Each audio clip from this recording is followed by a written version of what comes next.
Сәлем ханымдар, мен Жансая, сіздермен бүгін манты жасаймыз. Манты өте сулы, әдемі дәмде болады. Үй жағдайында жасап көріңіздер, лайк басып, комментарий қалдырып, арнама тіркелуді ұмытпаңыздар. Осындай әдемі қамыры езіліп піспейтін манты жасаймыз. Бұл мантыны жесең де арманда, жемесең де арманда дегендей, осындай арасы өте керемет сулы болады.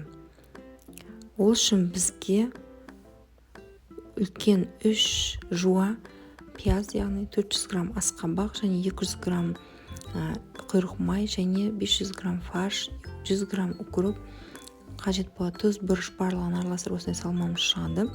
Және менің арнамда езілмейтін, жыртылмайтын қамырдың тестасы бар, яғни видео рецепт бар, соны көрсеңіздер, сол рецепт бойынша жасадым. Мантыларды осылай кесіп, түйіп алдым.